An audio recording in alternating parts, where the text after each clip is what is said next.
Hello friends, അപ്പോൾ നമ്മുടെ ദേവിയമ്മയുടെ നമുക്ക് ഉത്സവമാണല്ലോ ഇവിടെ. അപ്പോൾ ദേവിയമ്മയുടെ ഇരുത്തിപ്പൂജയായിരുന്നു കേട്ടോ. അപ്പോൾ വീട്ടിൽ വരും.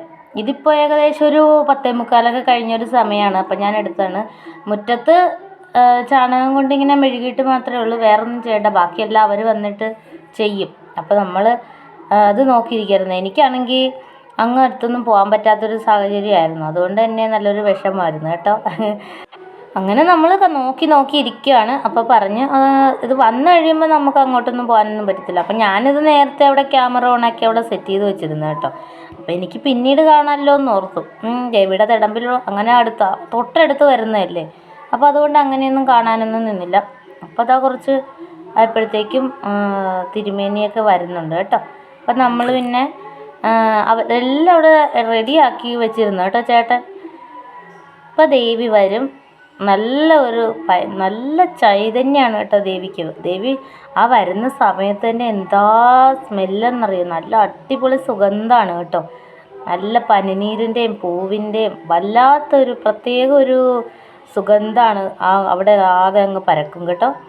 അങ്ങനെയാണ്. അപ്പം ദേവി ഇതാ വരുന്നുണ്ട്.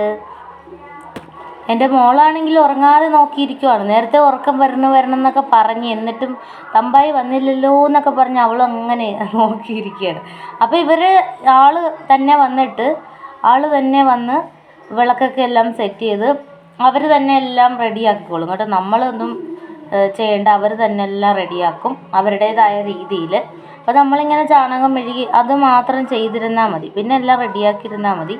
അപ്പോൾ അത് ആ വിളക്കൊക്കെ കത്തിച്ച് വെച്ച് എല്ലാം റെഡിയാക്കി കഴിയുമ്പോൾ നമ്മുടെ ദേവിയമ്മ വരും, ഭദ്രകാളിയമ്മ.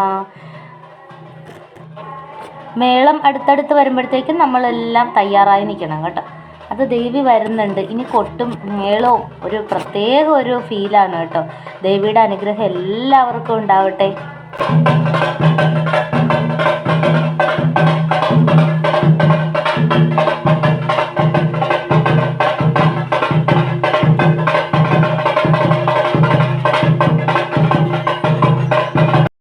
അപ്പം നമ്മുടെ ദേവിയമ്മ ഇത്രയും അടുത്ത് നമ്മുടെ വീടിൻ്റെ മുറ്റത്ത് ഇങ്ങനെ വന്ന് 10 മിനിറ്റ്, ആ ഒരു 10 മിനിറ്റ് വളരെ പ്രീഷ്യസ് ആണ് കേട്ടോ ഫ്രണ്ട്സ്. പൂജ ചെയ്യാനുള്ള ഒരുക്കങ്ങളൊക്കെ റെഡിയാവുകയാണ്. ഒരുപാട് വീടുകളുണ്ട് കേട്ടോ. ഇത് ഒരു 4 ദിവസമാണ് ഈ ഒരു ഇരുത്തിപ്പൂജ. എല്ലാ വീടുകളിലും മുറ്റത്ത് വന്നിട്ട് ഇത് ചെയ്യുന്നത് വഴിപാടായിട്ട് നമ്മൾ നടത്തുന്നതാണ് കേട്ടോ.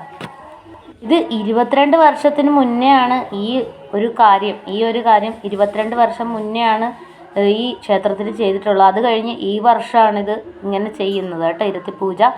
അപ്പോൾ ദേവിയുടെ അനുഗ്രഹം എല്ലാവർക്കും ഉണ്ടാവട്ടെ. ഒരുപാട് സന്തോഷം. നല്ല ചൈതന്യമാണ് കേട്ടോ ദേവിയുടെ ആ തിടമ്പിൽ. നമുക്ക് നേരിട്ട് കാണുമ്പോൾ ഉണ്ടല്ലോ ഇത്ര അടുത്ത്, അത് അത്രയ്ക്കൊരു ഇതാണ്. പക്ഷേ എനിക്കത് അത്ര അങ്ങനെ അടുത്ത് കാണാൻ പറ്റില്ല കേട്ടോ. എന്നാലും ഇനി ഘോഷയാത്ര വരുമ്പോൾ ഇതുപോലെ ദേവി റോഡിൽ അങ്ങനെ എഴുന്നള്ളത്തുണ്ട് കേട്ടോ ദേവിയുടെ. അതുകൊണ്ട് അപ്പോൾ കാണാം. ഇപ്പോൾ ഇങ്ങനെ വീഡിയോയിലൂടെ കാണാൻ പറ്റിയുള്ളൂ, എന്നാലും കുഴപ്പമില്ല. ഭദ്രകാളി ദേവിക്ക് ഏറെ പ്രിയപ്പെട്ട ആ ചുവന്ന പട്ട് അതെടുത്ത് ദേവിയെ അങ്ങനെ ആനയിച്ച് കൊണ്ടുവരുന്ന ആ കാഴ്ച തന്നെ എത്ര മനോഹരമാണല്ലേ ഫ്രണ്ട്സ്. അപ്പോൾ ചേട്ടൻ, എൻ്റെ ഹസ്ബൻഡൊക്കെ ഇത് 22 വർഷം മുന്നേ ഇത് നടത്തിക്കൊണ്ടിരുന്നതാണല്ലോ ഈ ചടങ്ങ്.